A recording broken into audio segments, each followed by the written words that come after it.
The City of Tshwane has conducted an official counting of people living on its streets. The counting done in partnership with the University of Pretoria is aimed at addressing homelessness or other social challenges. For more on this, I'm joined by Professor Stephan, who is the Director of the Center for Faith and Community at the University of Pretoria. Prof, thank you so much for making time. To address homelessness and all these other social challenges, we need this accurate data. What have you discovered through this task? How widened was this process? Oh, thank you so much for having me. Yes, indeed, data is critical if we want to make appropriate social interventions. Of course, it's a little bit early to tell. We think on the night, which was Wednesday night, we probably counted about 60 to 65% of the homeless population. There are about 15 sites that we haven't counted yet that will be done through a special count in the next 10 days. They were not counted on the night due to a combination of either inaccessible sites or sites that the counters on the evening deemed to be not that safe. But it's widely spread. We counted in all 7 regions of the city. And in the initial assessment, some of the things that surprised us is the numbers of people in places as far off as Bronkhorstspruit, quite a number of people being homeless in a place like a smaller township like Eersterus. And so whereas in the past it focused in the city center, it is now really in townships, it is in suburbs. And so it requires of us to have a really comprehensive approach, and that every region in the city will figure out how to deal with homelessness in a way that's appropriate to the local context as well. Yeah, and speaking of regions, my understanding is that the city's policy on homelessness states that every region should have a shelter. Is that currently what's happening now? Because the last I checked, I think there were about 4 regions that have shelters.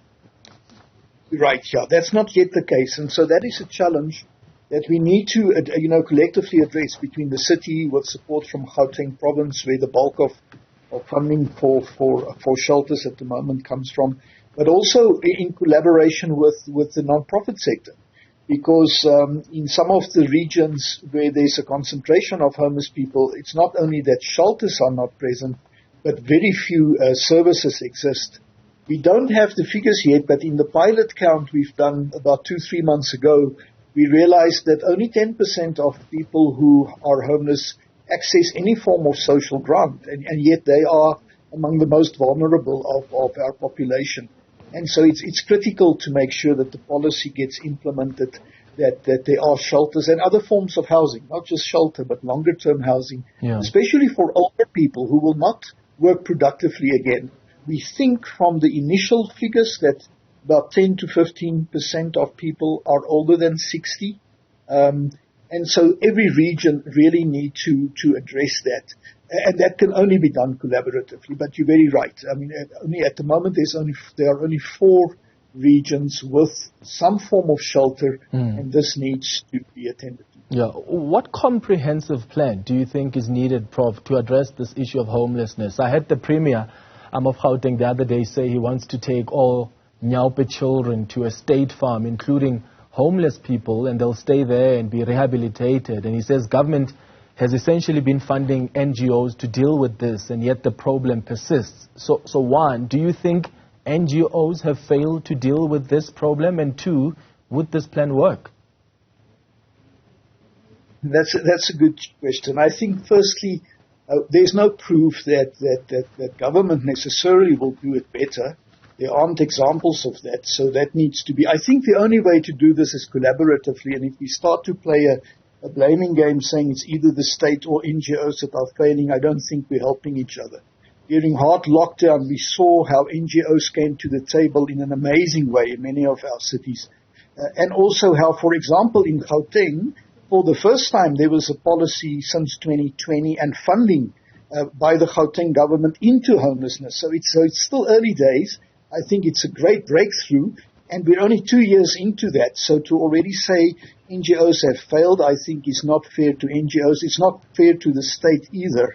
We should collaboratively assess how the first 2 years of this went, where were mistakes, where can we improve. So I think a blanket statement to say NGOs have failed is basically shunning the whole sector, and I don't think that is fair. I think we really need to respect each other and say, let's see how we can tackle it together. There are various opinions about how substance use, for example, must be tackled. But also I think just another issue is that there's no proof, and from our figures so far, it seems that only about 15% of people that have been assessed say they are on the streets as a result of substance use. Sometimes if you're on the streets for a long time, you might fall prey to that. But there's a much smaller percentage than what is the popular opinion out there that are on the streets as a result of substance use in the first place. So to just draw that direct line and say everybody who's homeless is necessarily also a substance user is also something that we need to correct. Yeah, and I saw the city indicating that it's not just offering shelter to the homeless, but they're offering skills development. They're assisting them with IDs, linking them with economic opportunities, psychological support. So their argument is that we are doing something. And I guess if really that is what they're doing, what we need is to spread this across so that there are more and more homeless people that are benefiting. You see, our challenge is that homelessness is symptomatic of something much greater. I mean, it's symptomatic of unemployment and economic challenges we're facing. And the majority, by far, of people who are finding them on the streets tell us that is the reason why they're on the streets in the first place. Yeah. They're not because they're lazy or criminal, but because they hope that the city will provide jobs. That's also why the concentration of homelessness changed. And these days tend to be in proximity of where the perceived job opportunities are, where construction sites are. Because people really want to work. But we know that, I don't know what the exact figures are, but if 35-40% of the population are unemployed, why would homeless people certainly by a quick intervention get employment? So that we need to also state. It's a far greater societal problem in South Africa.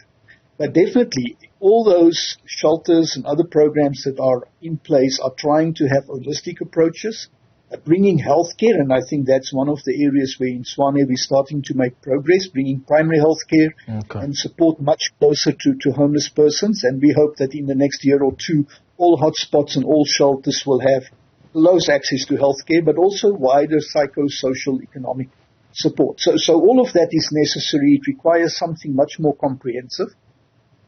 Of course, there are many communities that need to also come to the party, and I specifically, coming from the religious community, really want to also call on religious communities in many of these places. And again, we've seen that during hard lockdown, when churches and mosques and other religious communities open their doors, some amazing things can start to happen to catch people and support them out of homelessness. Unfortunately, people called COVID a disaster and then ended their temporary interventions after COVID. I want to suggest that anybody on the street for longer than 2 days is a disaster, and we need to do it like that.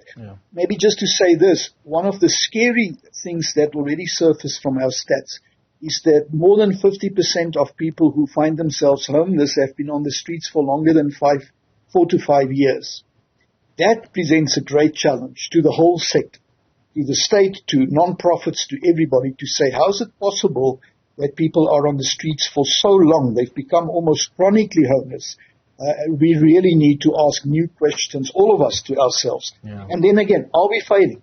But I don't think we should blame each other, but rather say collectively, what do we do wrong that it takes so long for people to get into any of these interventions that can support people out of homelessness? Yeah, and of course that's going to start with the processes that you guys have started on counting the homeless. And thank you for that work that you're doing. Professor Stephan de Beer, I appreciate your time.